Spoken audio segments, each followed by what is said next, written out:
does it feel like to have one of, if not the craziest car at the Quail? Well, if you'd asked me when we were coming out here if even anybody would come, and I was really nervous, you know. It's kind of, you know, I'm in a good spot right now that it's over, and to think of how many people really came by to see this, you know, in my mind, I actually freaked myself out in the beginning. I was looking at Pagani and Rough, and I really got afraid. I'm like, man, I think we're not going to even be noticed. And it was amazing how it ended up turning out that it was a lot of people came by. It's kind of amazing to me that you still get nervous. Like, I feel like you guys, I wouldn't say have a recipe, but you know what you're doing. Yeah, but I mean, we're talking, SEMA's one thing, Quail's another. I mean, I've never heard of it, you know, up to a year ago. And, you know, I know HRE is always like, oh, you got to go try the Quail. And I'm like, so I looked it up. I'm like, we can't afford that. And then I was like, well, we finally built something we felt like that might be a place for it to go. And you know what? We threw 1,200 pounds of concrete in the back of that, plus a car, a bar, and all the pergola to build it, and off we went and said we're going to give it a roll. And it was amazing for one day.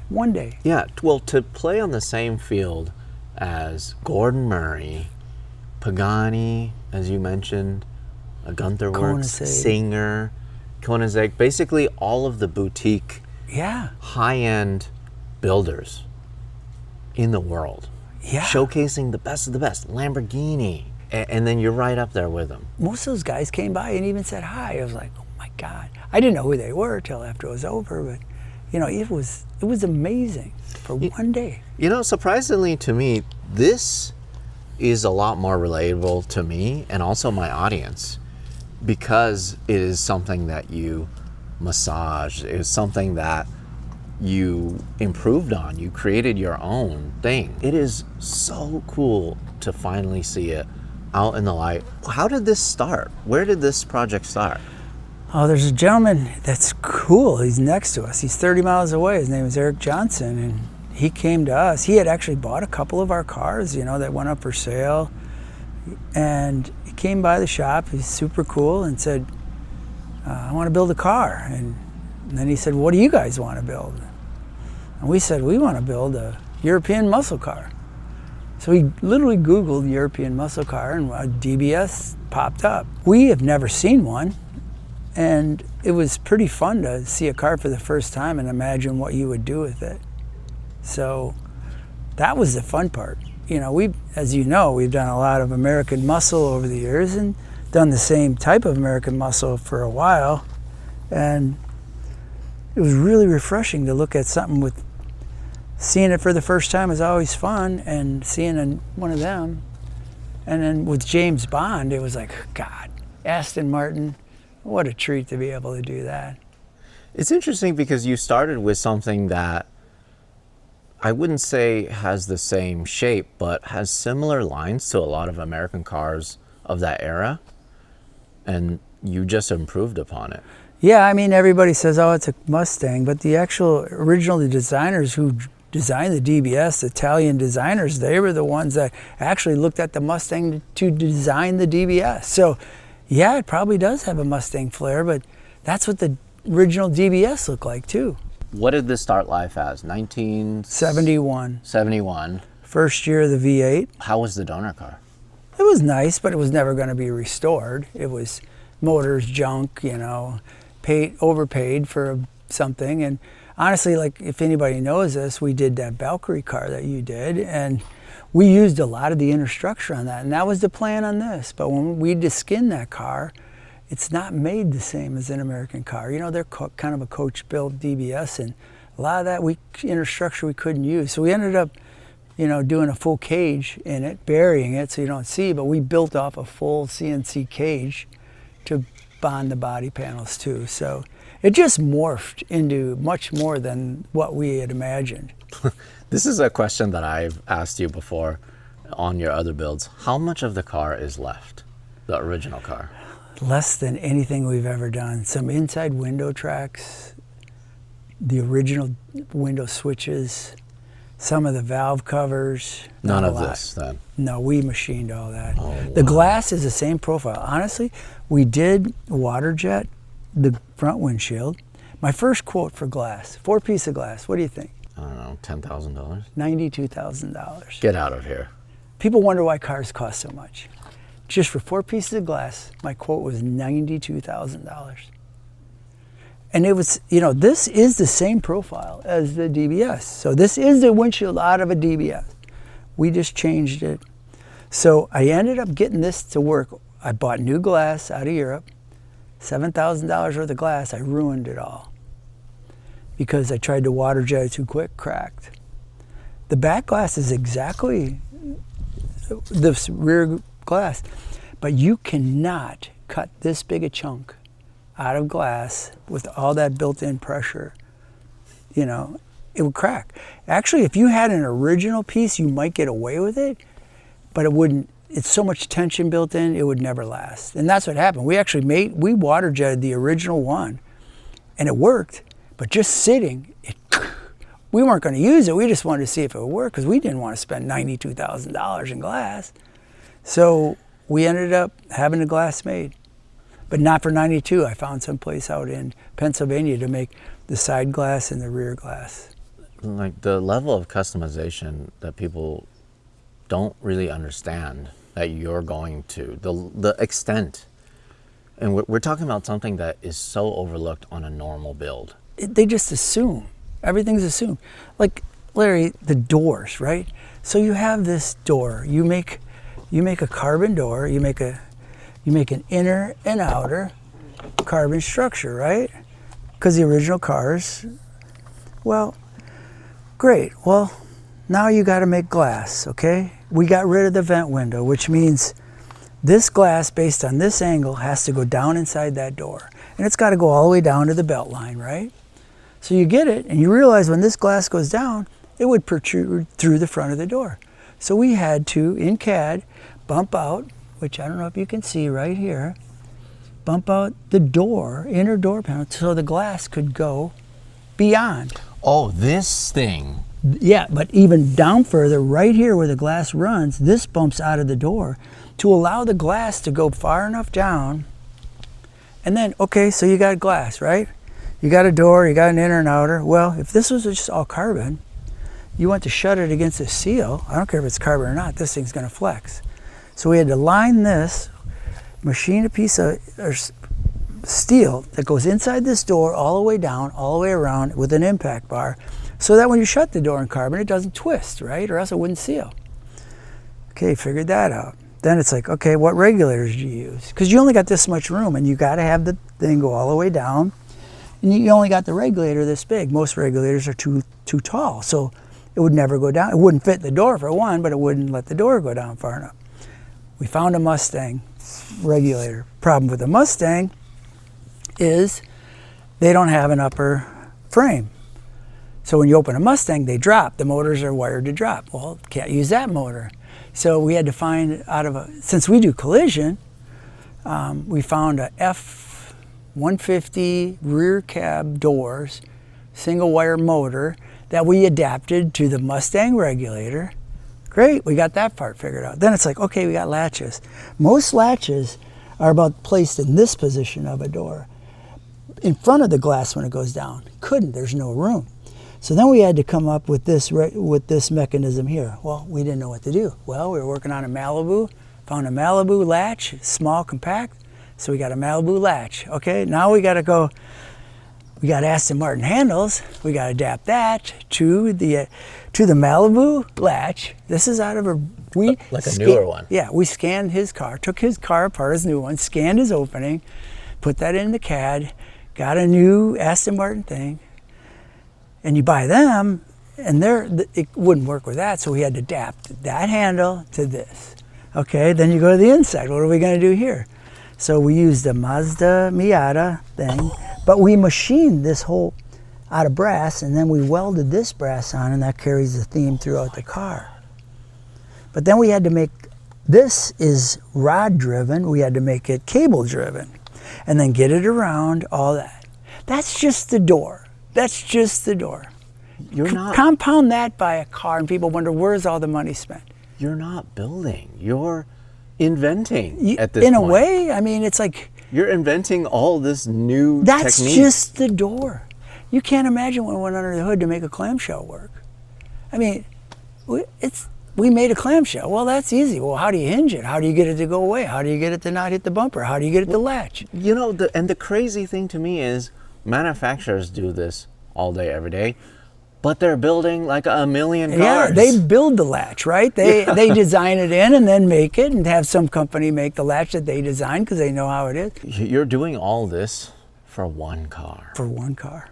But that's not to say it's good for you to have the knowledge, maybe moving forward for another project. But it's so nuanced, and it's so specific for every car that you're building too. Yeah, because I mean that's what I believe that our collision shop has given us: ability to take new cars apart and remember.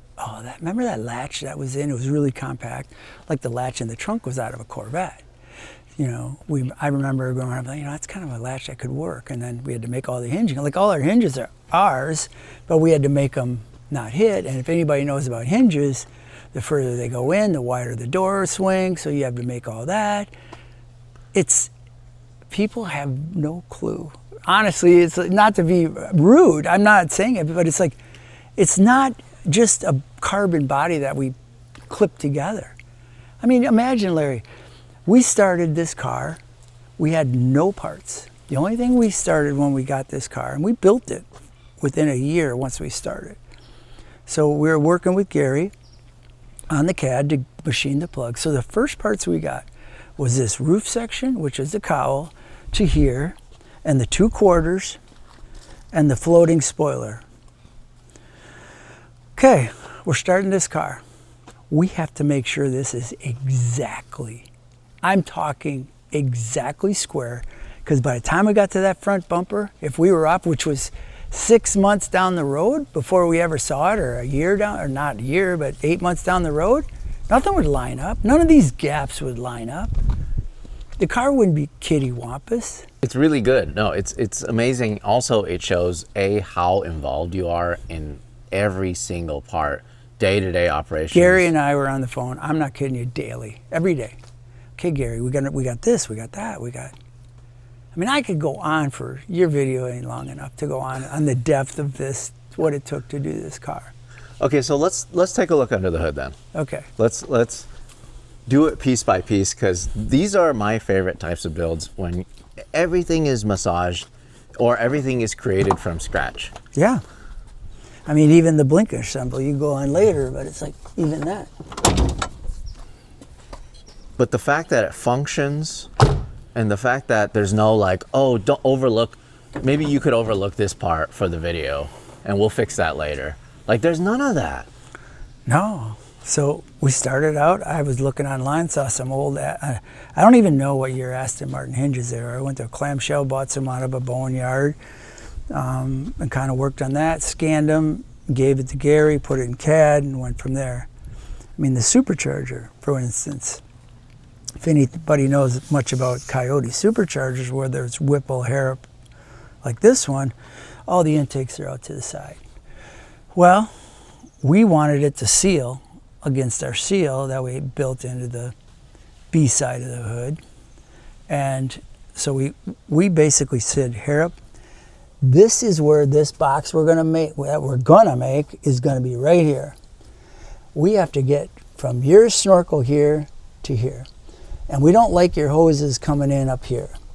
So they made a whole new lid, new brick inside, all new intake. We put a GM throttle body on it and changed everything the way it goes to here. They had to make this come up and over, but then they had to put a new shaft in the supercharger because the pulley is in the way. So then we had to make a new pulley, work with Wagner, because Wagner built this motor. I mean, that's just one another milestone that we feel like, okay, we got it. And you could have just, okay, well, it takes air from somewhere else. Right, we could have did that, but you wanted it to be functional, because this is like a design element. Yeah, this whole car is functional. That's just the way we wanted it. I mean, you see how, like even this upper tub seals on this seal. This is so crazy. But you see how we even printed ends on it instead of seeing at the end of the tube? Here. Yeah. Yeah. So we just printed because I didn't want to look at a hole. Right. So this is another question from me, because a lot of these things you could have solved with 3D printing pretty easily, but you chose not to. Yeah. Right? You chose to take the hard path that looks right, that's repurposing something that already exists. Yeah. But it honestly, that's a lot harder a lot of times. But then you do use technology. You use every tool that you have. Yes, absolutely. To finish even something so simple as the just end the of rubber seal. As the end of the rubber. This is a work of art right here. Yeah, just the way the inner and you know, fender you talk liner. about how it had to line up. This would have never lined up or sealed perfectly like it does. Like there's no light coming through there. It's sealed. And even like the carbon. So this is the A side of the carbon. And if anybody knows, when you do carbon, the B side is really rough. Like this side is super rough. But I spent hours, even though you can see all the patchwork, I thought it's cool because that's how you start carbon, real heavy. I sanded it all down, even though you see going through the weeds. But it's not meant, it's just to build, right? You got layers. But I sanded this son of a bitch flat, re-cleared it and cleared it so that I could expose the B side of the carbon, which nobody really, like you see all the seams that are random, and you know, that's the first layup of the carbon, because this is the side you really cared about. And I also love the fact, and I appreciate the fact that so much of this vehicle is carbon, but you don't painted expose it. You don't Yeah. expose it until you actually see like the inner fender liner, all of this ducting, all of the hood, all this stuff. That is just so much thought into all of this. Even like, so there's an A side of the hood, a B side. I finished off all, you know, I shouldn't say we finished off all of this so that it looks like one piece, but it's actually two pieces put together and finished off. And then that's a chore because, you know, it's like you got all this. We have to line up this weave, Larry. We want this part to line up with that. This was done It's months something apart. that's so...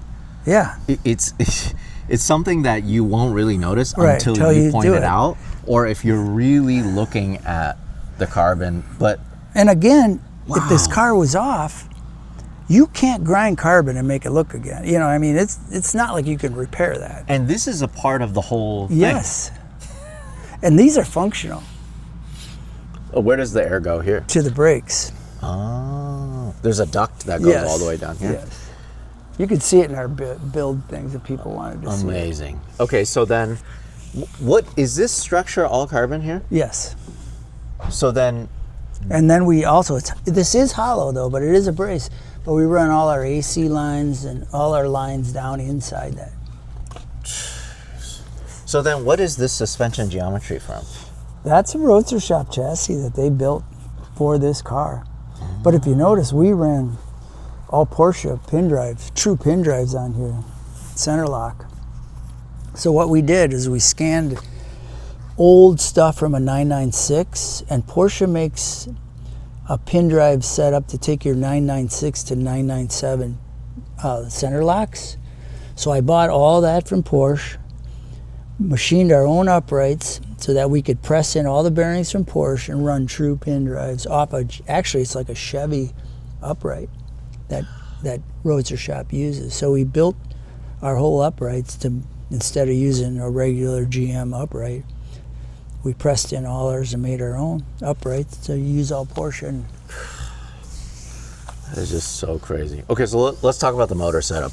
On max tilt, max boost, it'll make over 1,000 horsepower. yeah, Wagner dynoed it at 1,016, just the motor. But you know, that's only a 2.65. It's not huge, you know. Whipples are 3, but the reason we went with hair up, we felt like they were a little more OE feel and smaller.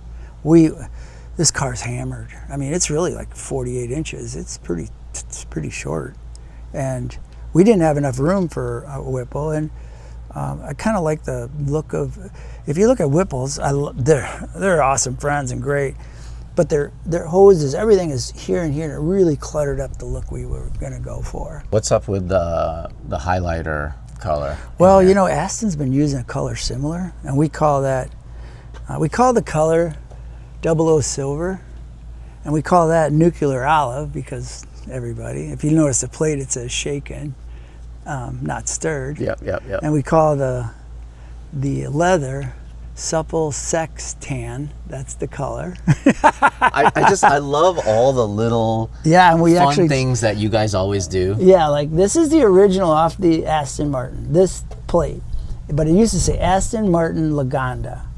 So we cut this part, after Lagonda, we cut this part off, welded it on, but left enough room so we could just put a bunch of weld here and then machine out the eye so it says Aston Martini. It's just all the little Easter eggs too. You just have so much fun. We do. You know, it's building like, and it's like the dipstick. Did you see that? No. I really do. I'm assuming that the it's owner like have fun. appreciates all these little things. Yeah, I think they get a kick out of it. No way. That is hilarious. A little martini With an olive. with the olive. That is so cool. It really is such an OEM fit and finish. It's amazing. And then this is, you guys made this. This is part of the roof, carbon. Oh, okay. And then this is steel steel. from here down and around the car on the bottom. But the steel, like you guys are in the shop hand forming Oh yeah, it, hand yeah. beating All it. that's hand formed, yeah. But you still needed the actual car Sure. to base a lot of these parts off of. To be honest, we thought, like I said, we would use much more of it. It just didn't work out that way.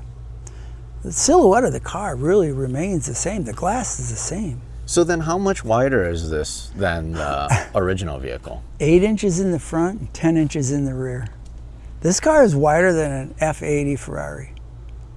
And I think the thing that's really difficult is the fact that it's not like you just widen it. It's you have to create all this new stuff, like the whole new car. hood, the new bumper, We machined everything, all of this designed. The bumpers are all machined. We even actually took their logo because I wanted to see the color through their logo. Theirs are solid. They have a floor to their logo, but I wanted to see the color. So, in the back, we did it all in stainless. This is printed by Azoff, it's printed stainless. In the back, it's all polished, so you can see the carbon through it. So all of this carbon grill. Yep. The weave is absolutely beautiful. And you notice it's matching. angled. Yep. It angles here. Even in the interior, all the carbon is angled. There's like the center line where it all meets. Yes. So Even through the whole car. Even the vents. Yes. On the side, all angle here. This is fully functional. Obviously, this is all functional. There's nothing not functional in this car. Everything was intentional. Like even our logo is recessed into the carbon. These badges are recessed. They're not just sticking on top. They're recessed in. That air dam is crazy too. Yeah. Oh my God. Well, the original cars had 2 inlets there, and we wanted to retain the feel of the original. The mirror shape is the exact shape of a mirror. Not this part, but this shape is the shape of an Aston Martin DBS mirror. And you made like a custom glass Gentex, an amazing company that probably even that car you have there has probably got a Gentex mirror. They make 80 million rear view mirrors every year. And they made these visors in here. It's the first ones that are self-dimming. So you can either darken them like in an aircraft, but this is the first car that has their self-dimming mirrors. You can either do it manually or it does it automatically. Come over a hill and you use them like sunglasses. You just look through them, they're clear, and then boom, if a bright sun, boom, they darken. Let's take a look at that real quick and then we'll get to the back. I know. It just kind of leads There's so you. much. Yeah, I saw something like this. This almost looks like out of an airplane. Yes, huh? it's exactly the technology. Oh my God. It's instant. It's instant. It's insane. Let's talk about the back and then let's talk about the interior and we'll finish up. All right. So the back, what is this panel supposed to be for? It's a trunk. It opens. It's a trunk. Oh, so it's functional. Yeah. But it's interesting, you integrated like this ducktail thing on. And then again, you got to be able to open this trunk. Don't have any hinges. We made this panel. Now we got to be able to clear that glass, miss this spoiler, and make the hinges. So we had to make the hinges. I can open it if you'd like. Well, I got a car cover in here, but that is so nice. All of that is still finished. even too. the carbon is weaved this on the bottom side. There's no reason why it needs to be that way. No. You could easily have painted it.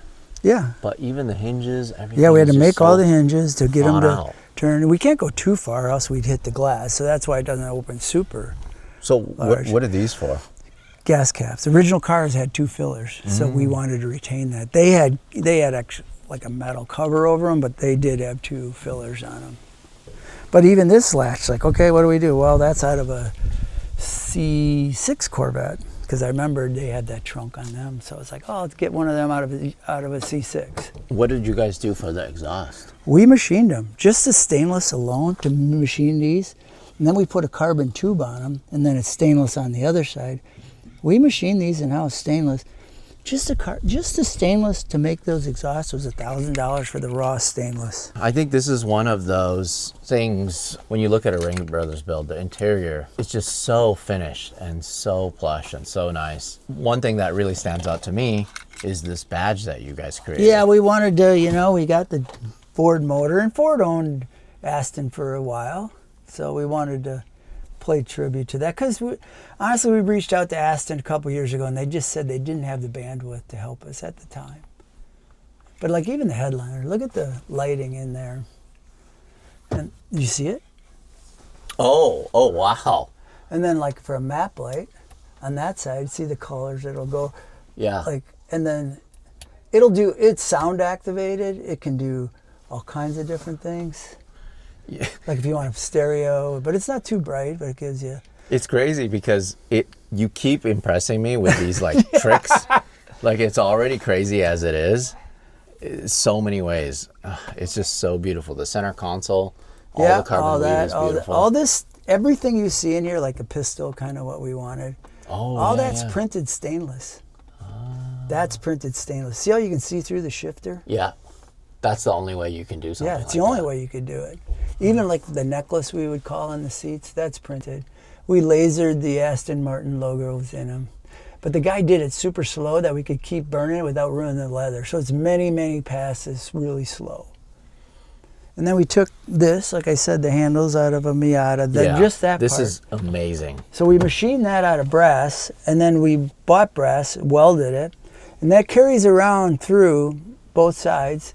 And then all the way to the back, yeah. We can't do it in one, so we printed a DBS logo to cover up the seam. All the gauges look like the original. When is the owner going to take delivery of this? We're going to wrap it, and then we'll put some miles on it. Okay, just to shake it down. Yeah, even our keys, we printed special keys. So that's turn printed. Yeah, you can turn it. Okay, wow. That is so cool. And it's manual. Yes. That's unbelievable. We wanted to retain the old feel. Even the dash shape is based off the old. See the 180 camera, rear view mirror. Yeah, I really do hope the owner drives this thing. Oh, he will. He's definitely. Okay. But even like on the switches here, they're all printed, the logos, what they do. All the gauge bezels are printed. All the stocks, like this is like in an original Aston. But we made this, machined it, made our own stocks, printed our own levers. And then to make this work, we had to put micro switches in here and there's a thing where you hit the thing for a blinker, and it blinks for 8 seconds unless you have your foot on the brake. Then it's till you put your foot off the brake. The original cars, they had their horn on the stock, so we made that again. Why is it called Octavia? Yeah. From the movie Octopussy, she was the villain. That's just, I love it. The story is so good. And so is the owner like a James Bond fan? Or? No, he, like I said, he just Googled. We kind of turned it into, who doesn't look at Aston Martin as in James Bond? You see our mirrors even with our logo. Yeah, that looks so cool. And they're remote, they work. They're all. I see that. What a build. Thank you so much for walking us through this. Yeah. Yeah.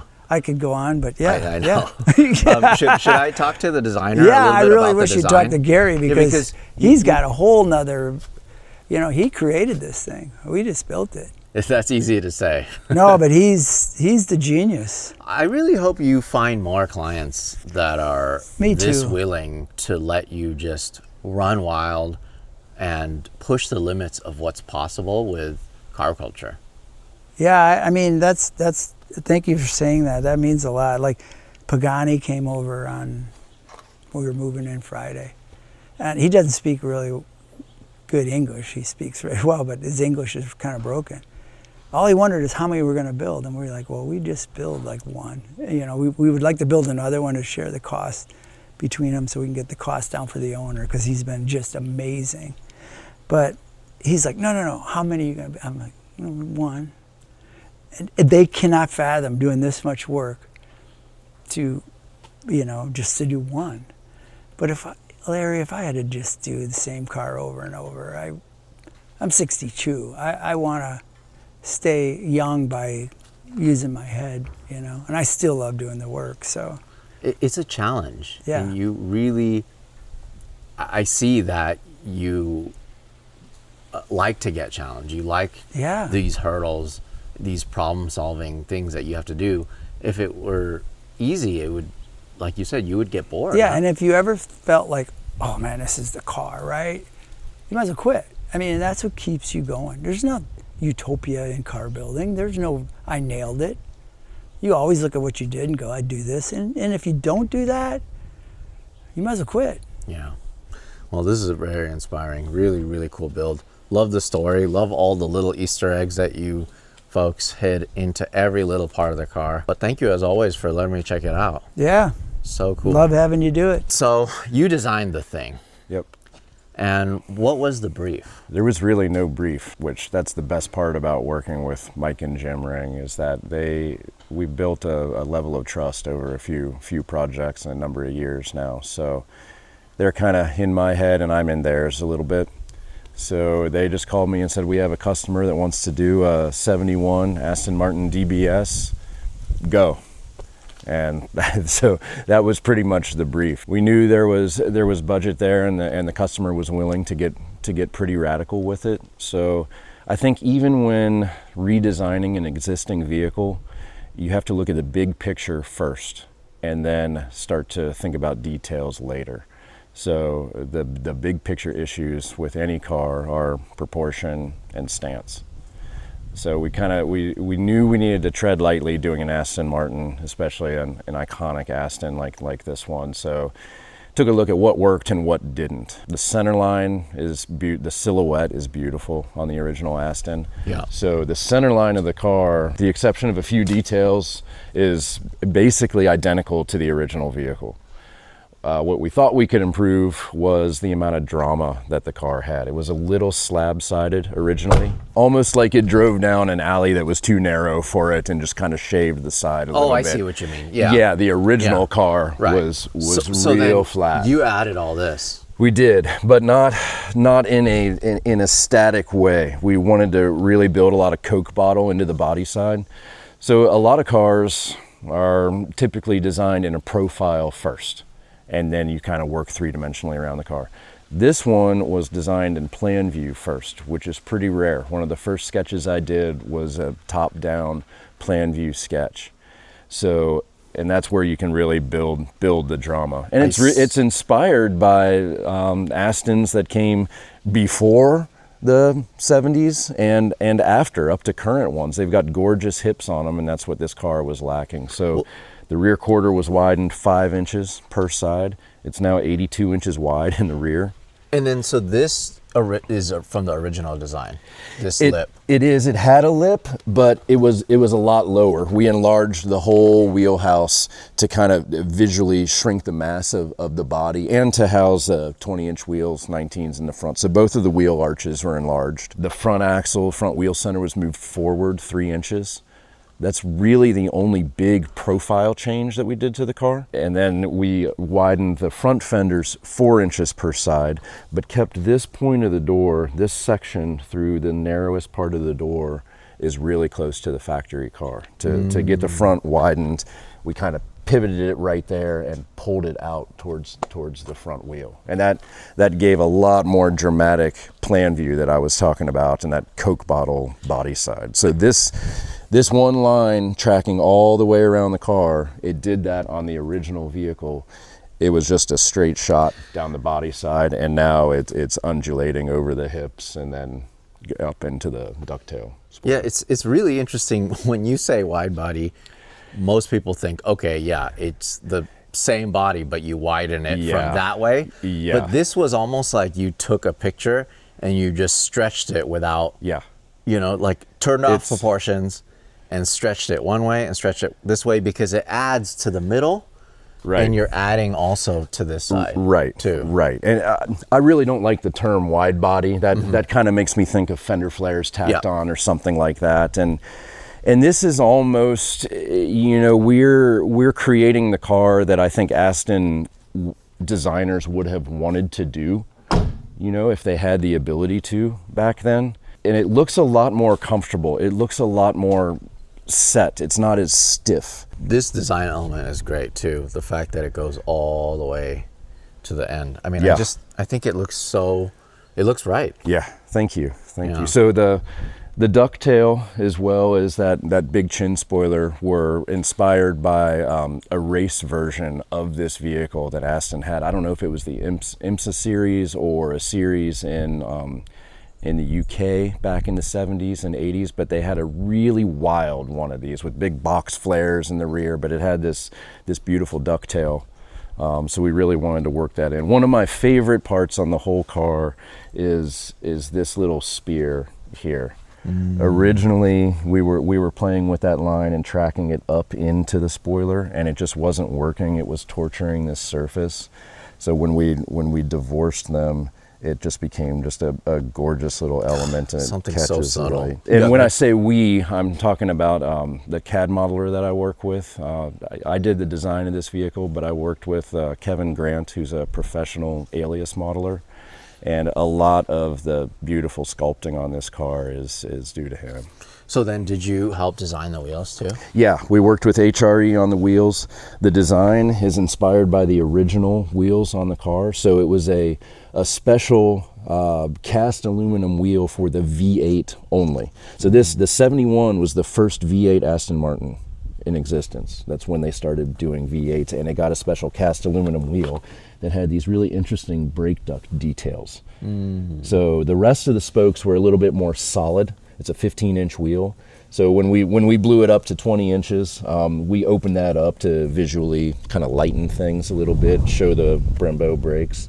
But this kind of undulating surface here that's brushed highlight is kind of alludes to those original brake ducts. That's so neat. And this, the side skirt, so cool. So many cars you'll see have like a splitter or side skirt that just sticks straight out. So I really wanted to add a lot of draft angle to that, and it reinforces that Coke bottle shape because this point is taller than the front. It picks up and then dives back down. So it kind of gives it this like a woman's waist type of feel leading into that rear quarter. So then how many revisions did you have with this? Not many. When I work, I do really tight sketches and kind of try the best I can to nail all the details in the original renderings. I'll go through a few just internally with myself to try to get things right, but then do the classic 3-view, side view, front quarter, rear quarter, plan view in this case also. But make sure that they're sketches of the same exact car with the same details all the way around it, because it makes the transition into CAD modeling a lot easier. That way you're not searching for the design while you're modeling it, you're just executing the design that you sketched. I love it. Thank you so much. What a great build. Thank you, man. So much thought was put into this, and it's lost on a lot of people. They look at it and it's like, okay, cool car, yes. But people just don't understand the man hours that went into this. So absolutely. I read somewhere that it was insane man hours. Do you have any man hours off the top of your head? 4,000 design and CAD. 4,000 man hours for CAD design and CAD, and then 12 to 14,000 for the fabrication and build. So the entire car, I have been working on this car. I've been looking at this car on my computer screen for the better part of 2.5 years, working back and forth with Kevin to create it. Sketched on it for about 6 months, and then it was 2 years in CAD. They tore the donor car apart about 14 months ago. It's a big team. It is a big team. But if, like, with the rule of 10,000 hours per 10 years, it would have taken 18 years in terms of like one person working on this. But Yes. Obviously, Yes. good thing you guys have a big team and a very Absolutely. talented team Absolutely. to I all know. work together. I know Mike will say that it's my car, that I dreamed it up and he just built it, and that is not the case at all. You know, if the design never leaves a sketch pad, it's useless as far as I'm concerned. We're not here to create pictures. We're here to create a car for a customer. So if it wasn't for Mike and Jim and their talented crew, you know, I wouldn't have a place in the world. Awesome. Thank you so much. Yeah, man.